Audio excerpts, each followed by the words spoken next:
आज के लेक्चर में हम लोग डिस्कस करने वाले हैं प्रेजेंट परफेक्ट टेंस के बारे में। इससे पहले जो क्लासेस हुई हैं उसमें हम लोगों ने टेंस के बारे में प्रेजेंट इंडेफिनिट और कॉन्टिन्यूअस को डिस्कस किया था। तो आज हम स्टार्ट करेंगे प्रेजेंट परफेक्ट टेंस को और पूरा कंप्लीट समझेंगे उसको। आप सभी का स्वागत है आज के इस लेक्चर में।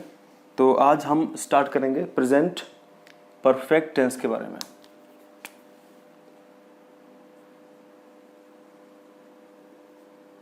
प्रेजेंट परफेक्ट टेंस काफ़ी इम्पोर्टेंट है।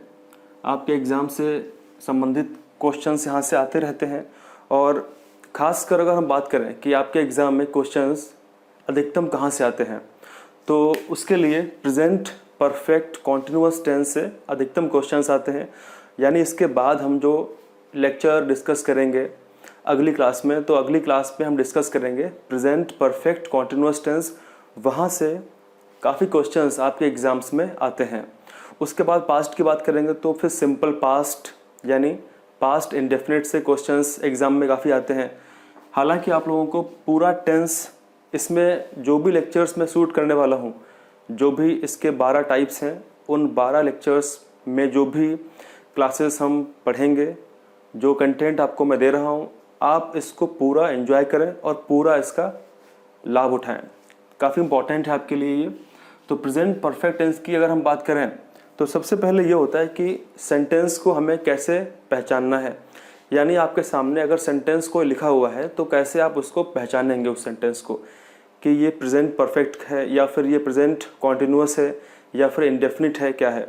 तो होता क्या है, जब भी कभी भी जब हम बात करते हैं ऐसे सेंटेंस के बारे में, ऐसे वाक्यों के बारे में जिससे हमको ये फील होता है कि जो कार्य है, जो वर्क है, वो अभी अभी पूरा हुआ है, जो भी कार्य हो रहा था उसको समाप्त हुए अभी ज़्यादा समय नहीं हुआ है, बस अभी हाल ही में वो कार्य संपन्न हुआ है, ठीक है, अधिकतम देरी नहीं हुई है। तो ऐसे सेंटेंसेस को हम पहचान करके, और ये सेंटेंस किस टेंस के अंतर्गत आते हैं, ये प्रेजेंट परफेक्ट टेंस के अंतर्गत आते हैं।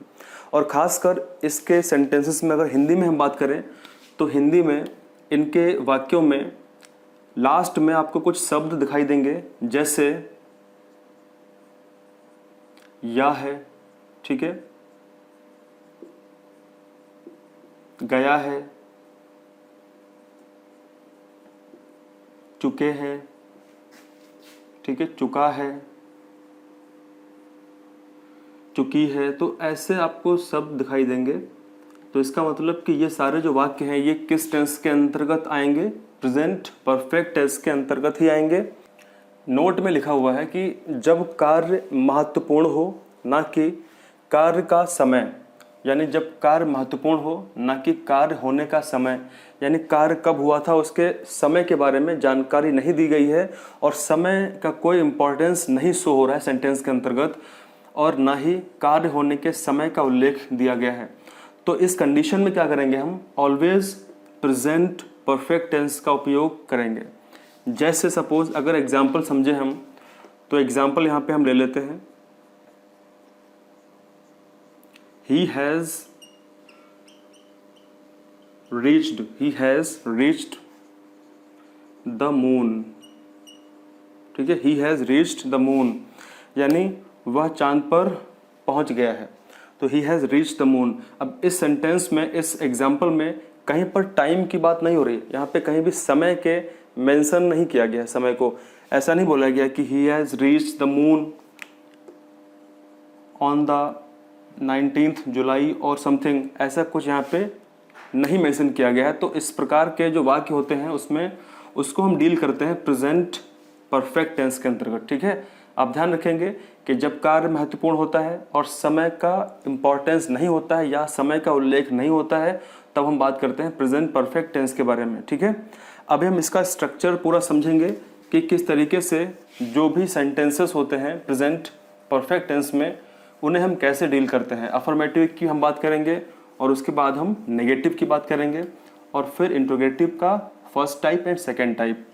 तो सबसे पहले हम स्टार्ट करते हैं, अफर्मेटिव की बात करते हैं। तो सबसे पहले हम अफर्मेटिव,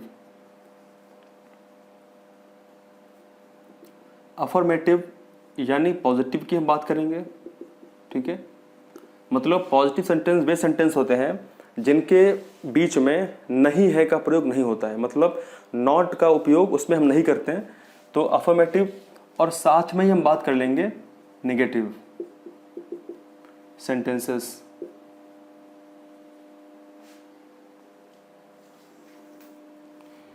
तो अलग से हम कोई रूल नहीं बात करेंगे कि हम एक बार रूल लिखें अफर्मेटिव का, फिर हम रूल लिखें नेगेटिव का।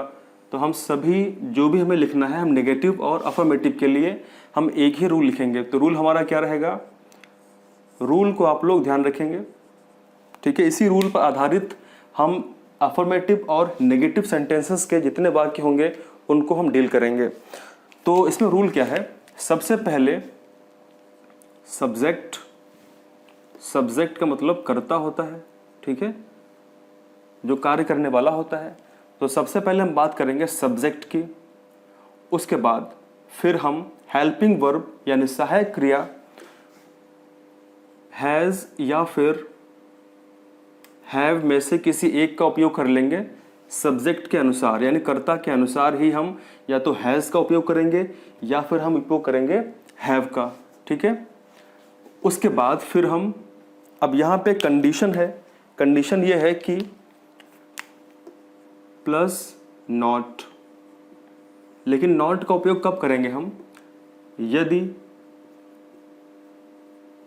सेंटेंस नेगेटिव है तब। यदि किसी सेंटेंस में, यानी हम बात करेंगे नेगेटिव सेंटेंसेस में, हम सेम रूल रहेगा, इसमें हम केवल नॉट यूज कर लेंगे हेल्पिंग वर्ब के आगे, ठीक है। इतना ध्यान रखेंगे आप लोग। तो सब्जेक्ट हो गया, प्लस हैज या हैव हो गया, प्लस नॉट हो गया, फिर हम यहाँ पे वर्ब की थर्ड फॉर्म, वर्ब की थर्ड फॉर्म तीसरी फॉर्म को इस्तेमाल करेंगे, प्लस ऑब्जेक्ट जो भी होगा उसको यूज कर लेंगे। तो रूल क्या रहेगा, तो इसको आप लोग पूरा ध्यान में रखेंगे, ठीक है। अगर क्वेश्चंस आते हैं तो आप लोग इसी रूल के हिसाब से उनको पहचानने का प्रयास करेंगे कि वो सेंटेंस किस टेंस का है, पास्ट का है या फिर वो प्रेजेंट का है, और प्रेजेंट में किसका है। सब्जेक्ट होगा, हैज़ या हैव होगा, ठीक है। नॉट कब होगा, जब सेंटेंस नेगेटिव होगा, और फिर वर्ब की थर्ड फॉर्म और ऑब्जेक्ट का उपयोग हम करेंगे। तो इस तरीके से ये रूल रहने वाला है। अब इस रूल के अंतर्गत जरा हम कुछ एग्जाम्पल्स को देख लेते हैं। आपके सामने 5 एग्जाम्पल्स लिखे हुए हैं और हम इन एग्जाम्पल्स को सॉल्व करेंगे और इसमें हम इस रूल का उपयोग देखेंगे, ठीक है। तो आप लोग मुझसे पहले कोशिश करें सॉल्व करने की। तो सबसे पहला एग्जाम्पल क्या लिखा हुआ है, तुम खाना खा चुके हो। सबसे पहले हमने क्या देखा था कि ऐसे सेंटेंसेस में, खासकर जो प्रेजेंट परफेक्ट टेंस में आते हैं, तो हिंदी में ऐसे सेंटेंसेस के जो सेंटेंस होते हैं, जो वाक्य होते हैं, उनके लास्ट में क्या आता है, चुके या गया या चुकी है या आया है या फिर या है। तो इस तरीके से वाक्य में शब्द प्रयोग होते हैं। तो सबसे पहले हम पहले वाले वाक्य को ट्रांसलेट कर लेते हैं। क्या लिखा हुआ है, तुम खाना खा चुके हो। अब इसका मतलब क्या, हमको इस रूल के हिसाब से ही इसको सॉल्व करना है, ठीक है। तुम खाना खा चुके हो, तो तुम यहाँ पे क्या है, तुम सब्जेक्ट है। सब्जेक्ट क्या है, तुम सब्जेक्ट है। तो इसका मतलब सबसे पहले हम सब्जेक्ट को ही यूज करेंगे। तो हमने यू यूज कर लिया, तुम सब्जेक्ट है। और इतना तो हम जान ही चुके हैं, अभी तक 2 क्लासेस में क्या जान चुके हैं, जान हम लोग ये चुके हैं कि अगर हैव होगा, ठीक है, यानी हैज़ और हैव का उपयोग हम कब करेंगे। बहुत सिंपल सी बात है, अगर ही, शी, इट या फिर कोई भी सिंगुलर जो नाउन होगा, ठीक है, कोई भी सिंगुलर नाउन होगा, मदर फादर, कोई नेम हो सकता है, कोई प्लेस हो सकता है, ठीक है, तो हम उसमें हैज़ का उपयोग करेंगे। और हम हैव का उपयोग कब करते हैं, आई, वी, दे, यू एंड तथा कोई भी प्लूरल नाउन के साथ हम क्या करेंगे, हैव का उपयोग करेंगे। ये बहुत ही बेसिक सी बात है। तो अब अगर इसके अकॉर्डिंग हम समझें यू, तो यू क्या है, यू के साथ हम किसका उपयोग करेंगे, हैज़ का या हैव का, आप लोग बताएं। तो जाहिर सी बात है हम यू के साथ में हैव का उपयोग करेंगे, you have, I have, we have, they have, ठीक है। या कोई अगर ज़्यादा अगर कोई बात हो रही है बहुवचन की तो वहाँ पर भी हम हैव का उपयोग करेंगे। अगर ही है तो ही हैज़ होगा, सी हैज़ होगा, इट हैज़ होगा। इस तरीके से हम सेंटेंस में उपयोग करेंगे, ठीक है। इतना बेसिक सी बात सबको पता होनी चाहिए और पता हो गई होगी। अब यहाँ पे अगर हम सेंटेंस को कंप्लीट करें, यू, तो हमने क्या किया, सब्जेक्ट ले लिया। उसके बाद हम यहाँ से हैज़ और हैव में से एक लेंगे, तो क्या लेंगे, यू हैव, ठीक है। तुम खाना खा चुके हो, यू हैव। उसके बाद में हम क्या करेंगे, अगर सेंटेंस में नेगेटिव वर्ड का इस्तेमाल किया गया है, यानी नहीं का उपयोग किया गया है, तब हम नॉट लेंगे, अदरवाइज नॉट नहीं लेंगे। रूल हमारा आगे बढ़ जाएगा। तो वर्ब की थर्ड फॉर्म होगी। तो तुम खाना खा चुके हो, तो हम जानते हैं कि खाना खाने के लिए हम ईट का इस्तेमाल करते हैं। तो ईट, एट और ईटन, तो you have eaten food. Object क्या है, फूड, ठीक है। तो आप लोगों ने इसमें एक एक चीज़ को ध्यान दिया होगा, समझा होगा। इस सेंटेंस में यू क्या है, सब्जेक्ट है, हैव क्या है, ये हेल्पिंग वर्ब है, ठीक है। हेल्पिंग वर्ब है, सहायक क्रिया है। ईटन क्या है, ये यहाँ पे मेन वर्ब है। मेन वर्ब यहाँ पे क्या है, ईटन है। और फूड यहाँ पे क्या है, एक ऑब्जेक्ट है। तो रूल क्या था, सब्जेक्ट सबसे पहले, उसके बाद में हेल्पिंग वर्ब, हैज़ या हैव में से हमने हैव का इस्तेमाल कर लिया। उसके बाद फिर हमने मेन वर्ब यानी ईटन का जो मेन वर्ब इसका इस्तेमाल कर लिया, फिर ऑब्जेक्ट। तो इस तरीके से सेंटेंस कंप्लीट हो जाता है। अब इसके बाद हम बात करते हैं नेक्स्ट सेंटेंस के बारे में। उसको आप लोग बनाएं, मुझसे पहले आप लोग सेंटेंस को बनाएं और कमेंट में लिखें। तो नेक्स्ट सेंटेंस हमारा क्या है, चांद छिप गया है। तो चांद छिप गया है, तो हम क्या बनाएंगे, द मून हैज़। यहाँ पे हेल्पिंग वर्ब का हम हैज़ का इस्तेमाल करेंगे, ठीक है। क्योंकि मून है, सिंगुलर है, तो वहाँ पे हैज़ का इस्तेमाल होगा। The moon has. छिप जाना क्या होती है, जैसे सूर्य निकलता है, राइज होता है, और छिपता है तो सेट होता है, ठीक है। तो द मून हैज़ सेट। चांद छिप गया है, द मून हैज़ सेट बन चुका है। सेट क्या है, अपने आप में एक थर्ड फॉर्म है, ठीक है। बारिश हो चुकी है, बारिश हो चुकी है। अभी पिछले क्लास में हमने देखा था कि अगर बारिश हो रही है, ठीक है, या आज बारिश होने वाली है, आज बारिश हो रही है, आज बहुत गर्मी है, तो ऐसे सेंटेंस में हम इट का इस्तेमाल करते हैं। तो बारिश हो चुकी है, it has rained. It has rained. Rain में हमने जोड़ दिया है ईडी, यानी रेन्ड हो गया, थर्ड फॉर्म का हमने बात कर ली है, ठीक है। तो इट हैज़ रेन्ड। अब सूर्य निकल आया है, इसका मतलब क्या होगा, अब सूर्य निकल आया है। तो the sun has risen now. कैसे इसको बनाएंगे हम, the sun has risen now, ठीक है। वे सो गए हैं, दे हैव, क्योंकि दे के साथ क्या हम यूज करेंगे, हैव का इस्तेमाल करेंगे। तो दे हैव स्लेप्ट, ठीक है। वर्ब की आपको थर्ड फॉर्म्स और सेकंड फॉर्म कुछ पता होना चाहिए, बहुत बेसिक सी है, ठीक है। आपके पास जो भी बुक है उसमें आप लोग कम से कम 10-10, 15-15 या 20-20 वर्ब की फॉर्म्स याद कर लें, ठीक है। खासकर सेकंड फॉर्म और जो थर्ड फॉर्म है, क्योंकि अगर कुछ कभी कभी ऐसे आ जाते हैं सेंटेंसेस में कुछ वर्ड्स जिनकी अक्सर हमको जो सेकंड या थर्ड फॉर्म होती है वो शायद ना पता हो, तो उसके लिए आप लोग उसको याद कर लें। तो अभी हम लोगों ने पॉजिटिव सेंटेंस को देख लिया है, और इसमें हम लोगों ने 5 सेंटेंस एग्जाम्पल ग्रुप में देखे थे और उसको समझ लिया है। अब इसके आगे हम लोग बात करते हैं। तो इसके बाद आपके सामने कुछ नेगेटिव सेंटेंस लिखे हुए हैं, इनको सॉल्व करते हैं हम लोग। तुमने अपना कार्य समाप्त नहीं किया है, ठीक है। इन सेंटेंस में नहीं का उपयोग हम करते हैं, इसीलिए नेगेटिव सेंटेंस कहलाते हैं। तुमने अपना कार्य नहीं किया है, तो हम इसी रूल के हिसाब से पूरा का पूरा सेंटेंस फ्रेम करेंगे। तो क्या बनेगा, सबसे पहले हम लेंगे सब्जेक्ट को। सब्जेक्ट यहाँ पे यू है, ठीक है, यू। उसके बाद हम हैज़ या हैव में से, और हम जान चुके हैं कि यू के साथ क्या इस्तेमाल करते हैं, हैव का इस्तेमाल करते हैं। तो यू हैव। उसके बाद हम नॉट की बात करेंगे अगर नेगेटिव है तो यहाँ पे नेगेटिव सेंटेंस ही है, तो हम क्या करेंगे, यू हैव नॉट। उसके बाद हम वर्ब की यानी एक्शन जो हो रहा है उसमें जो कार्य कंप्लीट किया जा रहा है या नहीं किया जा रहा है, जो एक्शन हो रहा है, उसकी थर्ड फॉर्म इस्तेमाल करेंगे। तो यू हैव नॉट, तुमने अपना कार्य समाप्त नहीं किया है, तो you have not completed your work.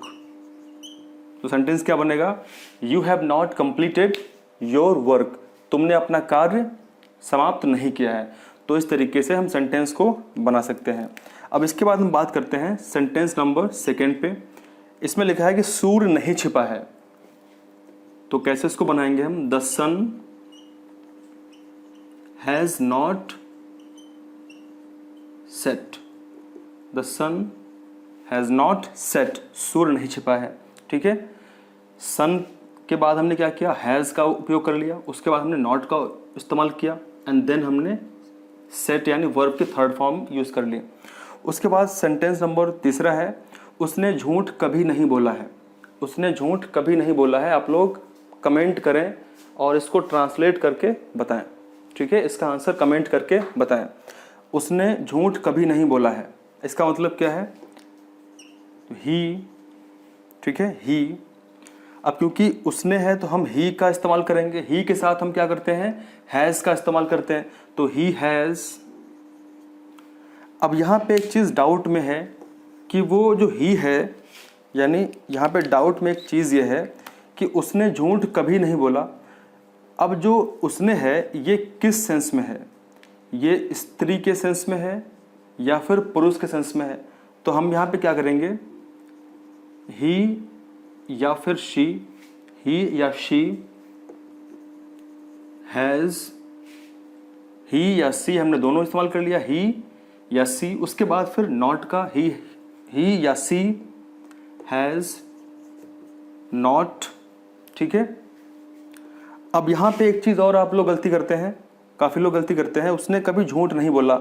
अब यहाँ पे झूठ कभी नहीं बोला, कभी नहीं के लिए हम यूज़ करते हैं नेवर का। ठीक है, कभी नहीं, जब भी अगर कभी नहीं सेंटेंस के बीच में आता है तो वहाँ पे हम नेवर का इस्तेमाल करते हैं, नॉट का इस्तेमाल नहीं करते हैं। तो यहाँ पे हम क्या सेंटेंस में अब फ्रेम करेंगे, ही और सी has never told a lie. तो उसने कभी झूठ नहीं बोला है, यहाँ पे गर्ल या फिर बॉय दोनों हो सकता है, तो हमने ही और she has never told a lie. तो इस तरीके से हमने नेगेटिव सेंटेंसेस को भी देख लिया है, और इससे पहले अभी हमने कुछ इसके जो अफर्मेटिव सेंटेंस थे उसको भी देखा था। तो ऐसे सेंटेंसेस की प्रैक्टिस बहुत सारी हो सकती है, बहुत सारी प्रैक्टिस हम कर सकते हैं। आप लोग बहुत सारी प्रैक्टिस करिएगा, आपके पास जो किताब है, ठीक है, रूल यही रहेगा, सेंटेंस की प्रैक्टिस आप लोग खुद सेंटेंस सोचेंगे और प्रैक्टिस करिएगा। उसके बाद में अभी हम कुछ रूल्स की बात करेंगे, कुछ ऐसे नोट्स हैं जिनके अंतर्गत काफ़ी इंपॉर्टेंट चीज़ें हैं, और मुझे लगता है कि बहुत ज़्यादा इंपॉर्टेंट चीज़ें हैं जो नोट में मैं आपको लिखाने वाला हूं, और वहां से क्वेश्चंस आने की संभावना आपके एग्जाम में सर्वाधिक होती है। ठीक है, नोट में काफ़ी इंपॉर्टेंट पॉइंट लिखा हुआ है, इसको समझते हैं। क्या लिखा है कि यदि वाक्य में भूतकाल यानी अगर पास्ट की बात हो रही है, अगर सेंटेंस के अंदर पास्ट यानी पीछे की बात हो रही है, ठीक है, यदि वाक्य में भूतकाल के समय का उल्लेख किया जा रहा है, सेंटेंस में पीछे के समय का उल्लेख हो रहा है, तो प्रेजेंट परफेक्ट टेंस का उपयोग हम नहीं करेंगे। मतलब यह है कि सिंपल सी बात है, अगर कोई सेंटेंस लिखा हुआ है जिस सेंटेंस में पीछे की किसी टाइम पीरियड की बात हो रही है, किसी समय की बात हो रही है, तो हम उसमें उस सेंटेंस को हम प्रेजेंट परफेक्ट टेंस के रूप में ट्रीट नहीं करेंगे। ठीक है, उसको हम सिंपल पास्ट में ट्रीट करेंगे। सिंपल सी बात लिखी हुई है, उपयोग नहीं करना है, क्या करना है, सिंपल पास्ट टेंस का उपयोग करना है। अब इसको अगर हमको बेहतर तरीके से समझना है तो हमें एग्जाम्पल चाहिए। चलिए एग्जाम्पल लिख करके हम समझने का प्रयास करते हैं। तो एग्जाम्पल मैं आपको देता हूं, एकदम करेक्ट एग्जाम्पल है, ठीक है, जो बिल्कुल एक जीके का क्वेश्चन भी बन सकता है। तो एग्जाम्पल ये है कि नील आर्मस्ट्रॉन्ग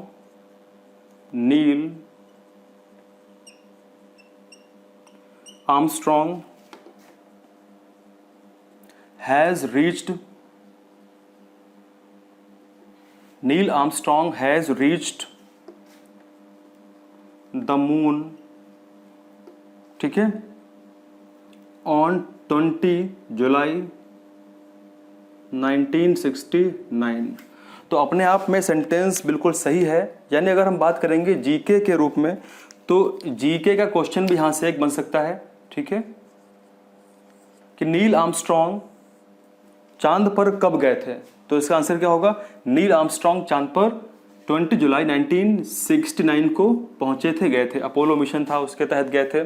इनके साथ में दूसरा कौन था, इनके साथ में एक और सज्जन थे, उनका नाम क्या आप लोग कमेंट करके बताएं कि इनके साथ में नील आर्मस्ट्रॉन्ग के साथ में दूसरा व्यक्ति कौन था, उसका नाम क्या है, कमेंट करके बताएं, ठीक है।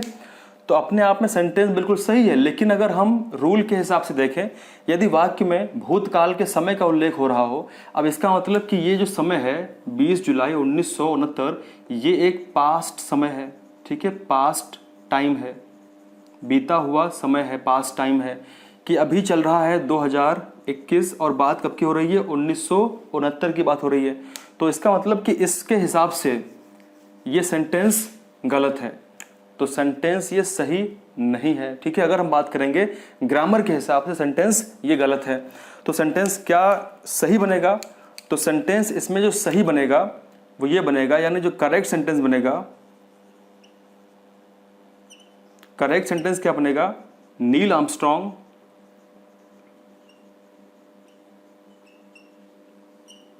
Has reached the moon. बस ये सेंटेंस करेक्ट है, ठीक है। Neil Armstrong has reached the moon, यानी नील आर्मस्ट्रॉन्ग चांद पर पहुंचे हैं, ठीक है। Neil Armstrong has reached the moon, Neil Armstrong चांद पर पहुंचे हैं, ग्रामर के हिसाब से बिल्कुल सही है, Neil Armstrong has reached the moon.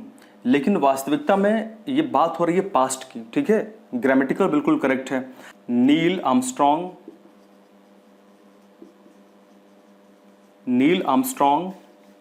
Reached, ठीक है।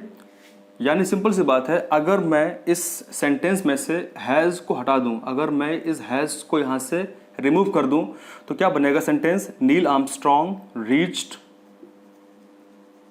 द मून ऑन 20 जुलाई 1969। तो अब सेंटेंस बिल्कुल करेक्ट है, कोई डाउट नहीं है। इस सेंटेंस में हमने हैज़ का उपयोग किया और हैज़ के साथ हमने किसका उपयोग किया था, पास्ट में डेट का। तो ये नहीं करना है, अदरवाइज हमको हैज़ को रिमूव करना पड़ेगा, हमको इसको सिंपल। ये सेंटेंस किस टेंस का है, ये जो सेंटेंस है ये सिंपल पास्ट का है, ठीक है। और ये किसका है, ये सेंटेंस जो आपके सामने लिखा हुआ है कि Neil Armstrong has reached the moon, तो ये बात कर रहा है प्रेजेंट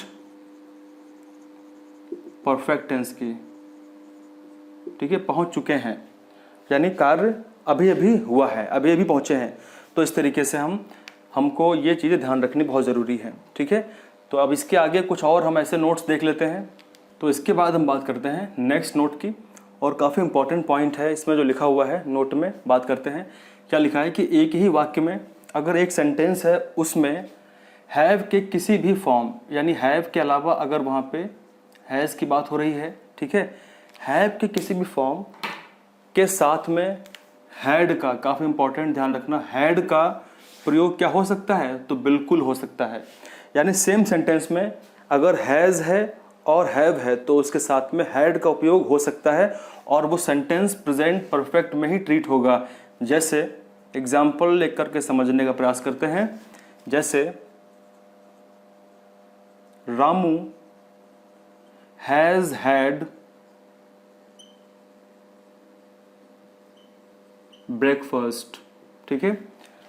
तो एग्जाम्पल क्या लिखा है कि रामू हैज हैड ब्रेकफास्ट, यानी रामू ने ब्रेकफास्ट कर लिया है, ठीक है। इसका मतलब क्या है, रामू ने ब्रेकफास्ट कर लिया है।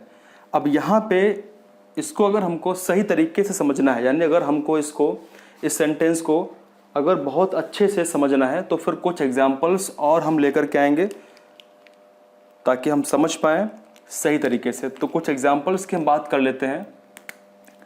सपोज जैसे मान लेते हैं, अगर मैं सेंटेंस यहाँ पे कुछ इस तरीके से लिखूं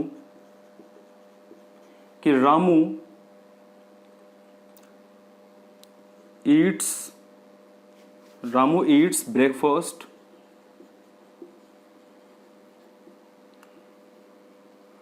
एवरी मॉर्निंग। तो इसका मतलब क्या हुआ, Ramu Yeats breakfast every morning, Ramu प्रत्येक सुबह अपना नाश्ता करता है। ठीक है, तो इसका मतलब ये सेंटेंस किस टेंस का है, ये है प्रेजेंट इंडेफिनिट टेंस का। किसका है, ये प्रेजेंट इंडेफिनिट टेंस का है। क्लियर है। तो अगर मैं इसको, इस सेंटेंस को इस रूप में लिखना चाहूं, रामू हैव ब्रेकफास्ट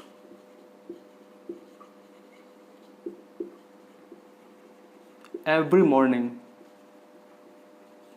तो इसका भी तो सेम मतलब रहेगा और ये सेंटेंस भी किस में आएगा, ये भी आएगा प्रेजेंट इंडेफिनिट में। इसका मतलब कि ऊपर वाले सेंटेंस को, यानी Ramu Yeats breakfast every morning, इसको मैं Ramu have breakfast every morning लिख सकता हूं और ये ग्रामेटिकल बिल्कुल सही सेंटेंस है। ठीक है, तो थोड़ा सा इसमें अंतर बस ये है कि हमने यहाँ पे जो मेन वर्ब है रामू ईट, हमने उसके स्थान पे हैव को as a main verb treat किया है। ठीक है, रामू ईट्स। लेकिन यहाँ पे एक चीज़ आप ध्यान रखेंगे, ऐसे सेंटेंस में जहाँ पे हैव का इस्तेमाल हो रहा है, ठीक है, और वो पोजेसन नहीं है, मतलब सेंटेंस में वो पोजेसन नहीं है। जैसे सपोज अगर मैं लिखूं, जैसे अगर एग्जाम्पल में मैं लिखता हूं कि आई हैव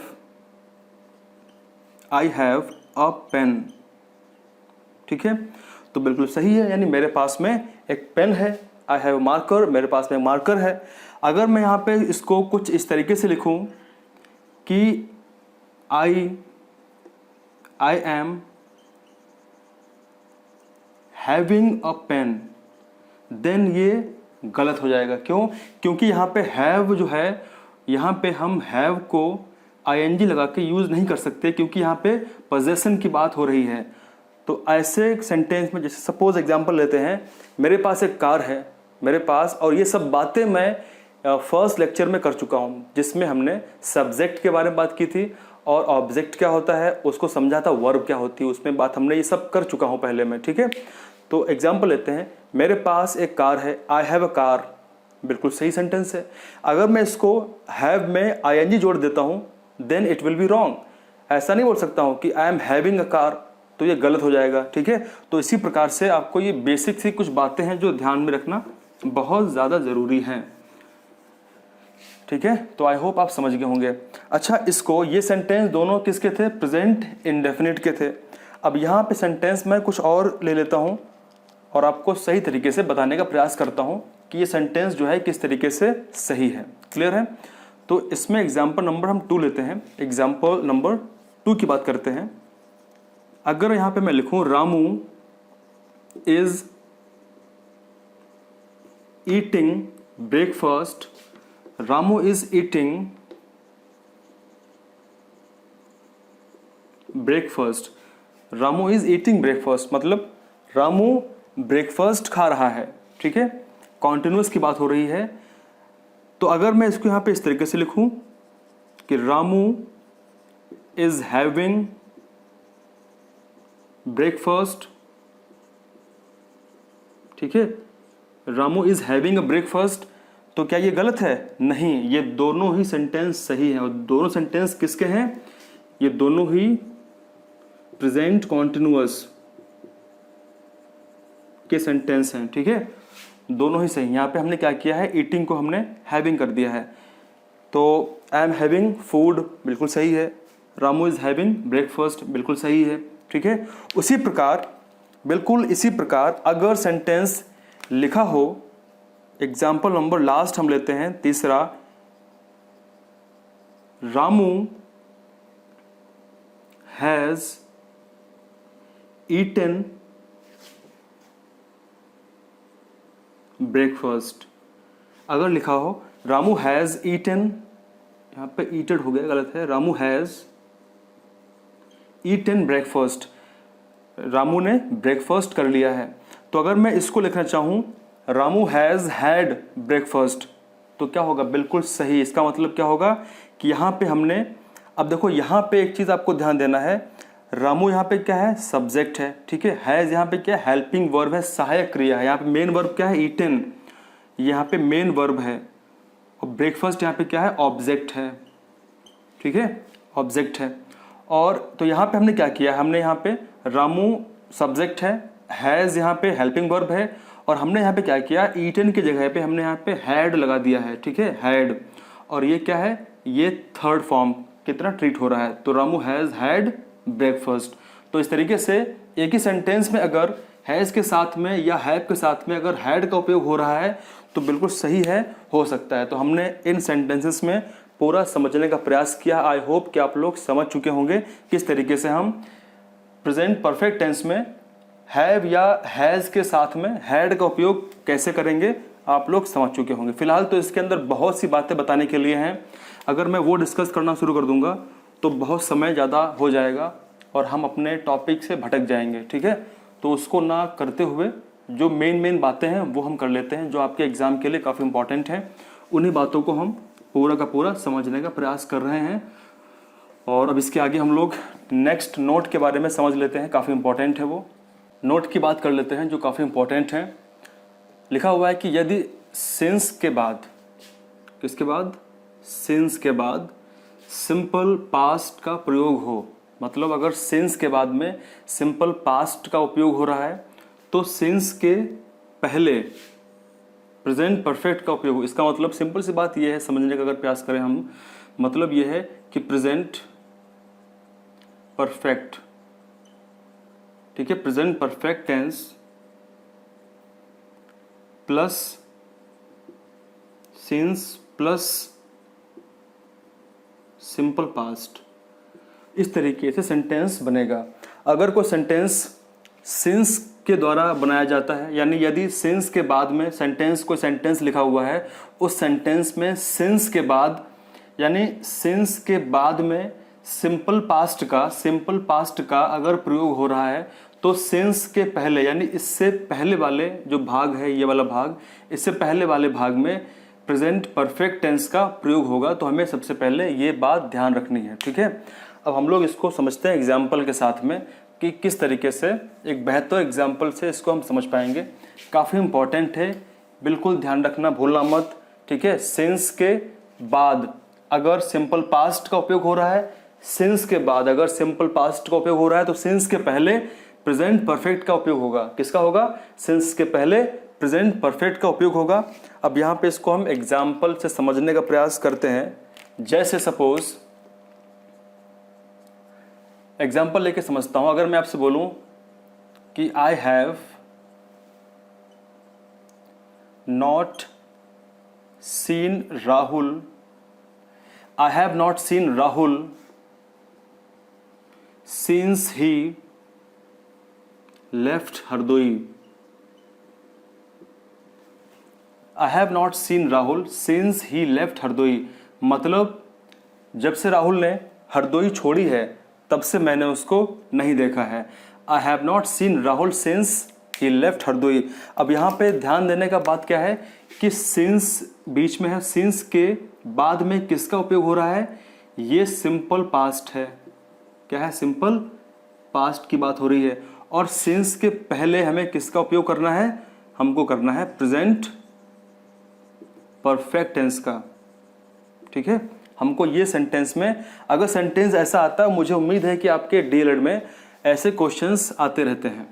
तो अगर हम अब बात करें नोट नंबर 2 की, इसमें क्या लिखा हुआ है कि यदि सिंस का प्रयोग वाक्य के आरंभ में कर लिया जाता है, मतलब वाक्य के सेंटेंस के शुरुआत में ही सिंस का उपयोग हो जाता है, ठीक है, तो सिंपल पास्ट भी सिंस के साथ वाक्य के प्रथम भाग में आएगा। मतलब अगर सेंटेंस कोई शुरू हो रहा है तो सेंटेंस में स्टार्टिंग में ही सिंस की बात हो रही है तो उसके सिंस के तुरंत बाद क्या आएगा, सिंपल पास्ट का उपयोग किया जाएगा। ये सिंपल सी बात हो रही है। कुछ आपको ये बातें ध्यान रखनी बहुत ज़रूरी है और मुझे लगता है कि आप लोग आज की वीडियो से बहुत कुछ सीख के जाओगे।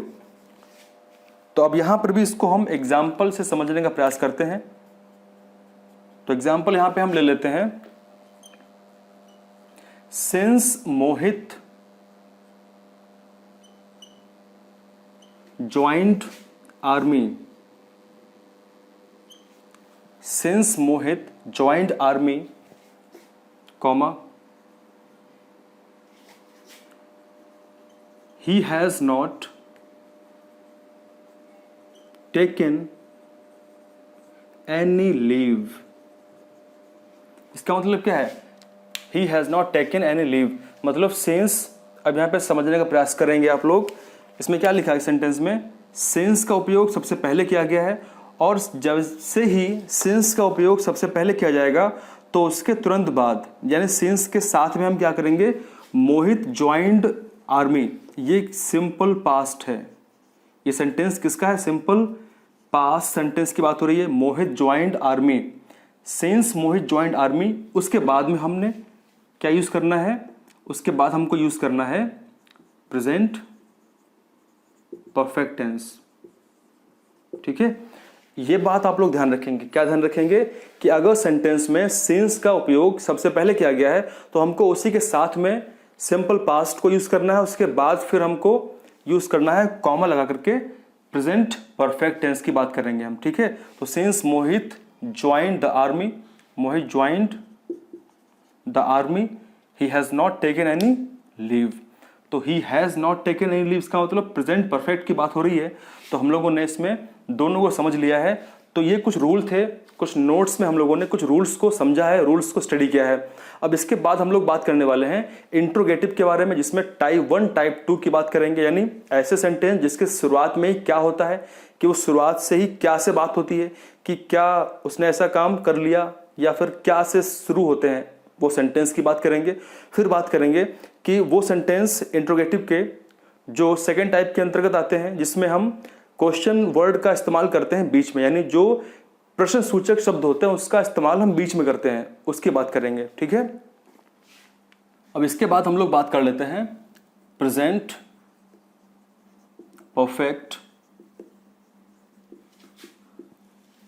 टेंस में जो इंट्रोगेटिव सेंटेंस है उनकी बात कर लेते हैं।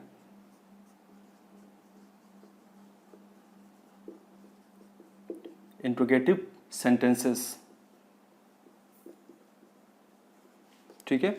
और बेसिकली अगर हम बात करें कि ये दो टाइप्स के होते हैं सेंटेंस, ठीक है, जैसा आप लोगों ने इसको समझा होगा, पढ़ा होगा, ये दो टाइप के सेंटेंस होते हैं और क्वेश्चंस भी दो टाइप से ही पूछे जाते हैं।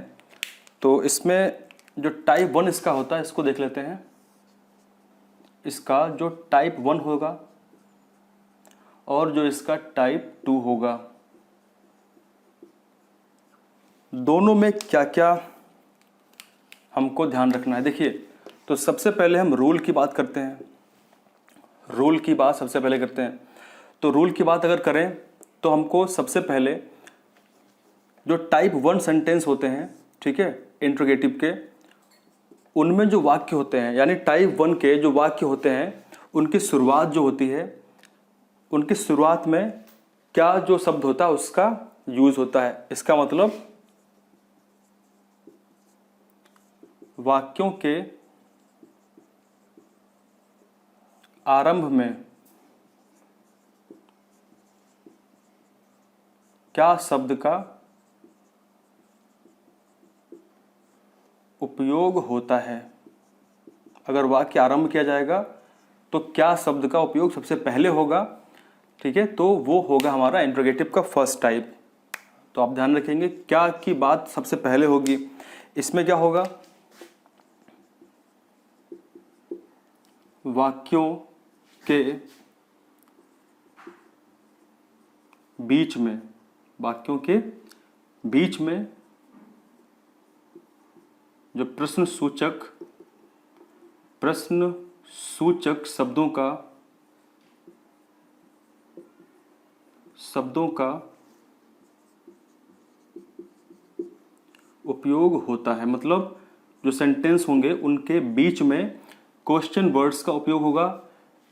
जैसे सपोज कौन कौन से शब्दों का उपयोग होगा बीच में, जैसे कब, क्या, क्यों, कहाँ, ठीक है। तो इस तरीके से इन वर्ड्स का उपयोग होगा। इसके लिए हम व्हेन, व्हाट, व्हाई, वेयर का इस्तेमाल करेंगे। तो एक तो ये आपको बिल्कुल ध्यान रखना है। अगर हम बात करें रूल की, रूल क्या हमको याद रखना है, रूल की अगर बात करें तो सबसे पहले बात करते हैं टाइप 1 वालों के लिए रूल क्या रहेगा। तो बहुत ही बेसिक सी बात है, आप लोग ध्यान रखेंगे, ठीक है। ऐसे जो टाइप 1 में आएंगे, इंट्रोगेटिव सेंटेंस में जो टाइप 1 में सेंटेंस होंगे, शुरुआत में क्या होगा, तो इसका मतलब यह है कि हेल्पिंग वर्ब हैव या फिर हैज़ का उपयोग हम सबसे पहले करेंगे, ठीक है। अगर सेंटेंस की शुरुआत क्या से हो रही है तो हम हेल्पिंग वर्ब जो हैव या हैज़ का उपयोग हम वाक्य के सबसे शुरुआत में ही करेंगे, हैज़, हैव। उसके बाद फिर हम सब्जेक्ट का इस्तेमाल करेंगे, उसके बाद हम नॉट का इस्तेमाल करेंगे अगर नेगेटिव सेंटेंस है तो, ठीक है। उसके बाद यानी सब्जेक्ट के बाद हम नॉट का उपयोग करेंगे। कब करेंगे? यदि सेंटेंस नेगेटिव है तब हम नॉट का इस्तेमाल करेंगे, अदरवाइज हम नॉट का इस्तेमाल नहीं करेंगे, इसको ऐसे ही छोड़ देंगे। तो हैव, हैज़ प्लस सब्जेक्ट अगर नेगेटिव है तो नॉट का प्लस वर्ब की थर्ड फॉर्म प्लस ऑब्जेक्ट का उपयोग करेंगे, ठीक है। ये रूल रहेगा, बेसिक सा रूल रहेगा ये, ठीक है। आप ध्यान रखेंगे। अगर हम बात करें सेकेंड टाइप के वाक्यों में हम किस तरीके से रूल को फॉलो करेंगे, तो अगर सेकेंड टाइप का वाक्य है तो बाकी सब कुछ वही रहेगा, यानी बाकी जो रूल है फर्स्ट वाला सब सेम रहेगा, लेकिन हमें क्या करना है, हमें इसके आगे क्वेश्चन को जोड़ देना है, ठीक है। यानी जो क्वेश्चन पूछा गया है, यानी अगर कब है तो हम क्या यूज करेंगे, व्हेन का। फिर हैज, हैव अगर क्या है तो हम क्या यूज करेंगे, व्हाट का। फिर आगे हैव, हैज रहेगा पूरा सब्जेक्ट, और नॉट अगर है नेगेटिव है तो नॉट, वर्ब की थर्ड फॉर्म ऑब्जेक्ट रहेगा। इतना ध्यान रखेंगे एक बार, ठीक है। मैं फिर से बोलता हूं, फर्स्ट टाइप के लिए हैव, हैज, सब्जेक्ट, वर्ब की थर्ड फॉर्म का इस्तेमाल करेंगे। अगर नेगेटिव है तो नॉट का इस्तेमाल करेंगे सब्जेक्ट के आगे, ठीक है, और मेन वर्ब के पीछे। अगर हम सेकेंड टाइप की बात करेंगे जिसके अंदर क्वेश्चन वर्ड्स आते हैं, जैसे कब है, क्या है, व्हाट है, व्हेन है, तो अगर ऐसा सेंटेंस कोई आया हुआ है तो हम सबसे पहले उसी क्वेश्चन को ही सबसे पहले लिखेंगे, क्वेश्चन। उसके बाद फिर हैज, हैव, सब्जेक्ट, नॉट है, नेगेटिव है तो नॉट है, वर्ब की थर्ड फॉर्म और ऑब्जेक्ट का उपयोग करेंगे। तो इस तरीके से हम लोगों ने इंट्रोगेटिव के दोनों टाइप्स को समझ लिया है। अब हम कुछ क्वेश्चन सॉल्व कर लेते हैं, जो एग्जाम्पल हैं काफ़ी इंपॉर्टेंट है, उनको हम लोग देख लेते हैं। आपके सामने बोर्ड पर कुछ एग्जाम्पल्स हैं, मैं चाहूँगा कि आप लोग सबसे पहले इन एग्जाम्पल्स को बनाएं, सॉल्व करें, ठीक है। तो आपके सामने 5 सेंटेंस लिखे हुए हैं, आप लोग इन 5 सेंटेंस को बनाएं और इनके आंसर कमेंट सेक्शन में लिखें। इतना तो आप कर ही सकते हैं। तो सबसे पहले इसका रूल क्या था, इसका रूल आपको मैं रिवाइज फिर से करा देता हूँ। रूल क्या था इसका, ऐसे सेंटेंस में हम सबसे पहले हैव या हैज़, ठीक है, प्लस सब्जेक्ट प्लस नॉट अगर नेगेटिव है तो, प्लस वर्ब की थर्ड फॉर्म प्लस ऑब्जेक्ट की बात करते हैं, ठीक है। क्या करते हैं, हैव या हैज़ में से कोई एक, सब्जेक्ट के अनुसार हम हैव या हैज़ का ही चयन करते हैं। उसके बाद फिर हम नॉट की बात करेंगे अगर नेगेटिव है तो, और वर्ब की थर्ड फॉर्म प्लस ऑब्जेक्ट का उपयोग करते हैं। तो आप लोग कमेंट करके बताएं, अगर क्वेश्चन वाला कोई भी ऐसा सेंटेंस है, जैसे तुम लखनऊ कब से हो, तो यहाँ पे कब से बीच में है, ठीक है। मतलब कब जो है, तुम लखनऊ कब से हो, ये बीच में है, तो इसका मतलब कि ये क्वेश्चन वाला सेकंड टाइप का ये सेंटेंस है। जैसे रामू कहाँ गया है ना। तो इस तरीके से हम इनका उपयोग करेंगे। सबसे पहले हम इन क्वेश्चंस को ही सबसे आगे लेके आएंगे, क्लियर है। तो सबसे पहले आप लोग बनाएं। तो सबसे पहला सेंटेंस क्या लिखा हुआ है कि क्या वह हरदोई गया है, क्या वह हरदोई गया है। तो सबसे पहले हमें क्या वह मतलब क्या है, वह हमको पता है कि ही, सी, इट अगर है तो हम हैज़ का उपयोग करते हैं। तो हम क्या करेंगे, सबसे पहले सब्जेक्ट के अनुसार ही हम हेल्पिंग वर्ब का इस्तेमाल करेंगे। इतना आप लोग ध्यान रखेंगे कि जो सब्जेक्ट होगा उसी के अनुसार हम सहायक क्रिया का इस्तेमाल करेंगे। जैसे क्या वह हरदोई गया है, क्या वह हरदोई गया है, इसका मतलब क्या है कि सब्जेक्ट यहाँ पे वह है, ठीक है, सब्जेक्ट वहाँ पे वह है और हम ये जानते हैं कि ही के साथ में वह का मतलब ही होता है, तो ही के साथ में हम हैव या हैज़ में से हैज़ को ही यूज़ करते हैं। तो सब्जेक्ट के अनुसार हमने क्या किया, सहायक क्रिया का चयन कर लिया, तो हैज़। क्लियर है। उसके बाद में सब्जेक्ट की बात करेंगे तो हैज़ ही। उसके बाद में नेगेटिव तो सेंटेंस है नहीं, तो नॉट का इस्तेमाल नहीं करेंगे। वर्ब की थर्ड फॉर्म ऑब्जेक्ट, तो has he gone to Hardoi. ठीक है। जैसा हम जानते हैं ना कि गो होगा फर्स्ट फॉर्म, वेंट होता है सेकंड फॉर्म और गॉन होता है थर्ड फॉर्म। तो हमने क्या किया, वर्ब की थर्ड फॉर्म का ही उपयोग कर लिया, गॉन का उपयोग कर लिया, सेंटेंस कंप्लीट हो गया। अब बात करते हैं सेंटेंस नंबर 2 की। क्या लिखा हुआ है, क्या उसने सब आम खा लिए। क्या उसने सब आम खा लिए, इसका मतलब क्या है, आप लोग कमेंट करके बताएं। क्या उसने सब आम खा लिए, तो उसने का मतलब यहाँ पे क्या है, ही से है।